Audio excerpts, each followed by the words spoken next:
The moment he opened the box, the United States government realized it had arrested the wrong kind of criminal. On May 14, 2012, in a quiet Canadian suburb where nothing louder than a lawnmower ever disturbed the morning, a man stepped out of his pickup truck carrying a plain cardboard box. No disguise, no rush. Inside the box was $1 million in 20 bills, money so perfect it didn't just look real, it behaved real. When the lid lifted, flashbang grenades detonated, doors blew inward, and armed officers poured in from every direction.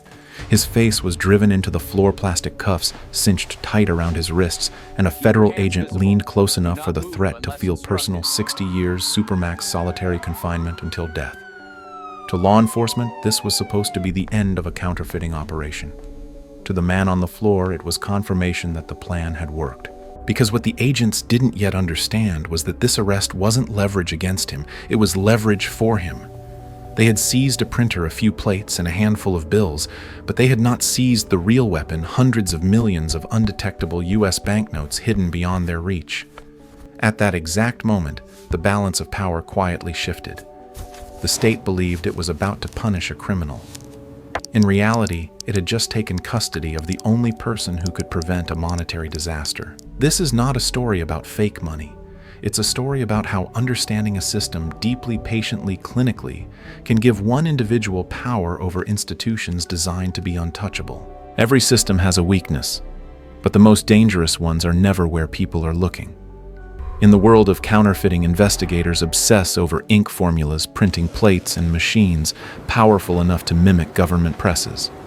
That obsession blinds them to the real barrier, the one no counterfeiter is supposed to cross. Not the look of money, but the feel of it. U.S. currency is not paper in the ordinary sense. It is fabric engineered to survive thousands of exchanges, designed to communicate authenticity through touch alone. Cashiers don't need training manuals to detect bad bills. Their fingers know immediately when something is wrong. For decades, that tactile certainty made the system feel invulnerable. You could fake the image, but never the substance. And because everyone believed it, no one questioned the assumption underneath it. The man at the center of this story didn't begin with criminal ambition. He began with frustration, watching every other counterfeiter fail at the same invisible wall. Instead of asking how to break through it, he asked something far more unsettling: who is allowed past it, and why do they trust that privilege will never be abused?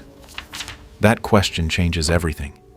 It reframes counterfeiting not as an act of imitation, but as an act of access. The currency system wasn't protected by force. It was protected by belief.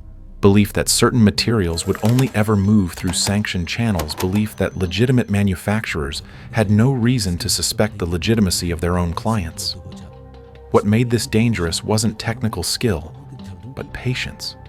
Days spent touching bills, folding them, snapping them between fingers, listening to the sound they made when they returned to shape. It wasn't obsession for obsession's sake. It was calibration.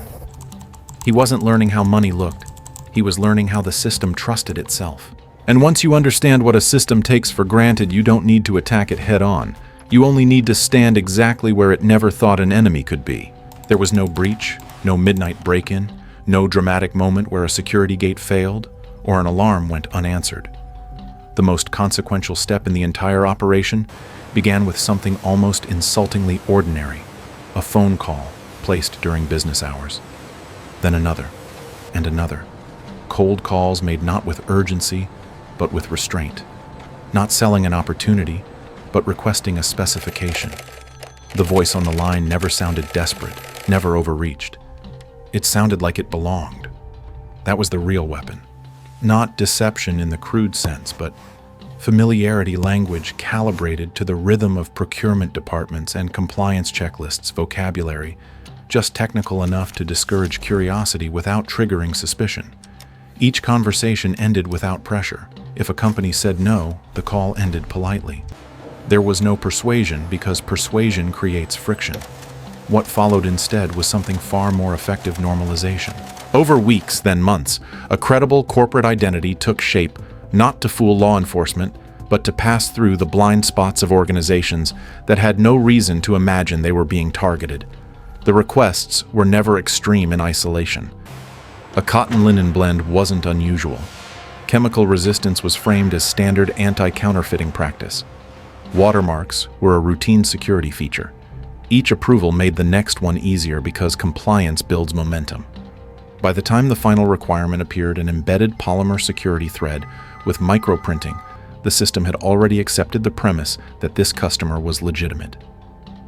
No one stopped to ask why a private entity needed something that closely resembled sovereign currency stock, because the process itself discouraged that kind of reflection.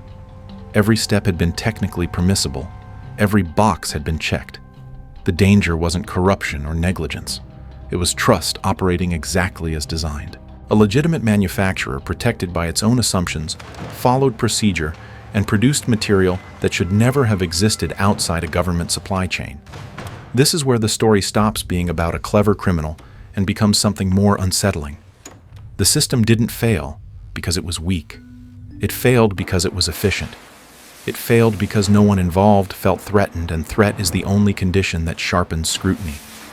What emerged from that factory wasn't just specialized paper. It was proof that access, not force, is the most effective way to weaponize modern systems. Once trust becomes infrastructure, all it takes to undermine it is someone patient enough to walk through the front door. Paper alone doesn't threaten a nation. Scale does. Once the shipment arrived and the crates were finally opened, the operation crossed a point of no return. This was no longer about access or deception. It was about execution. The location was chosen with care, far from cities, far from routine patrols, far from anyone who would ask why a building hummed late into the night. A rural property dozens of acres wide, where distance absorbed sound and isolation discouraged curiosity. Inside a converted barn, the machinery arrived piece by piece, each delivery mundane on its own, devastating in total. A multi-ton offset press designed for high-volume commercial runs. Industrial dryers capable of curing ink at speed. Precision cutters calibrated to fractions of an inch. UV stations stamping apparatuses, specialty inks sourced from suppliers who never knew what their products would touch. This was not a counterfeit shop. It was a private mint built in secrecy, modeled not on criminal workshops, but on government facilities. The early months were brutal. Nothing worked the first time. Colors bled, registration drifted, microprinting blurred under magnification. Entire runs were destroyed because a detail most people would never notice was wrong. There was no montage of quick success, no cinematic shortcut, just repetition frustration and the quiet terror of time passing while nothing usable came out of the machine. This is where most operations collapse, not under police pressure, but under impatience and fear. Every failed sheet represented money burned and risk extended.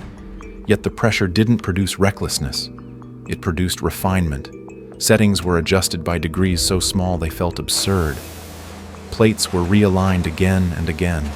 Ink density was measured, discarded, recalculated. Weeks turned into months. Then one night the press produced a bill that refused to betray itself. Under ultraviolet light it behaved correctly. Under magnification the microtext held. The color-shifting ink moved from copper to green at precisely the right angle. The paper snapped back with the same sound as genuine currency. Side by side, even a trained eye could not tell which one came from a government facility and which one came from a barn. There was no celebration because celebration implies uncertainty. What followed instead was silence, the kind that comes when you realize the barrier everyone believed was permanent has quietly disappeared. From that moment on, the danger wasn't discovery. It was proliferation. The system hadn't just been breached. It had been matched. And once something can be reproduced at scale without detection, the question is no longer whether it exists, but how long the world will remain unaware of its consequences. Perfect counterfeits don't fail at the point of creation. They fail in motion. The moment the bills left the barn, the risk shifted from precision to people. The operation understood this from the start. Amateur counterfeiters try to spend their own product one bill at a time, trusting luck to outrun cameras, clerks, and patterns. This operation did the opposite. The money was never meant to be touched in public. It was sold in bulk quietly, at a steep discount, handed off to intermediaries who absorbed the exposure and carried the danger forward. Distance was the shield. Geography was the firewall. The further the bills traveled before surfacing, the longer they could exist without forming a visible pattern. For years, that logic held. The currency moved through foreign markets, crossed borders without names attached to it, and dissolved into everyday transactions far from its point of origin. To anyone looking at a single bill, nothing was wrong. But systems don't detect individual events. They detect repetition. The first sign of trouble wasn't alarm, but confusion. A bank deposit here, another there. Bills that passed every test but shared something they never should have: identical serial numbers. Not many. Just enough to be noticed by someone trained to distrust coincidences. That mistake didn't come from the source. It came from downstream, from someone who saw perfection and tried to multiply it without understanding the one rule that could never be broken. Once duplication entered the stream, the system began to wake up. Analysts didn't see a crime at first. They saw an anomaly that didn't fit any known profile. The quality was too high for street-level operations, too consistent for random forgery. Early theories leaned towards state actors because only governments were supposed to have this capability. Slowly, reluctantly, the map began to redraw itself. Seizures pointed north. Patterns tightened. Information moved quietly between agencies. There were no press releases, no public warnings, because acknowledging the problem meant admitting uncertainty. By the time surveillance teams were in place, the investigation had already crossed a psychological threshold, the realization that this wasn't about stopping a criminal, but about finding something that had been designed specifically not to be found. When the net finally closed, it felt inevitable. But inevitability can be deceptive.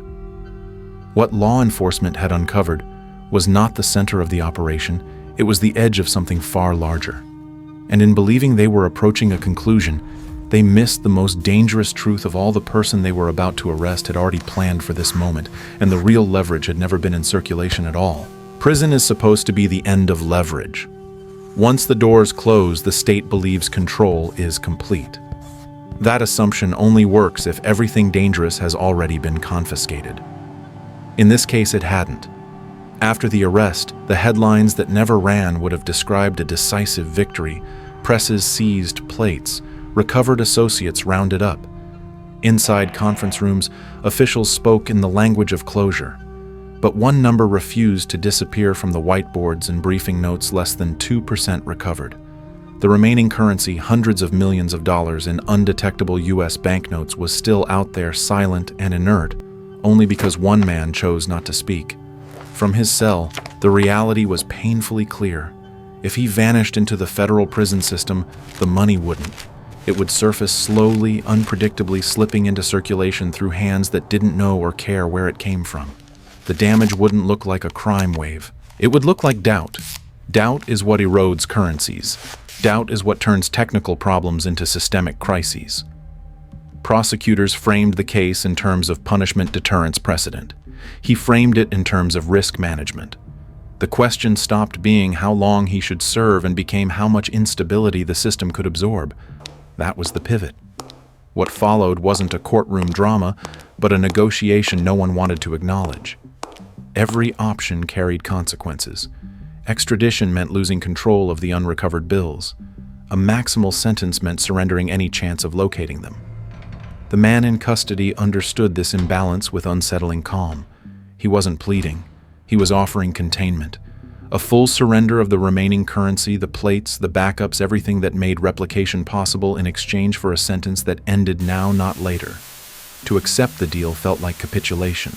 To reject it felt reckless. This is where the idea of justice quietly collided with the mechanics of power.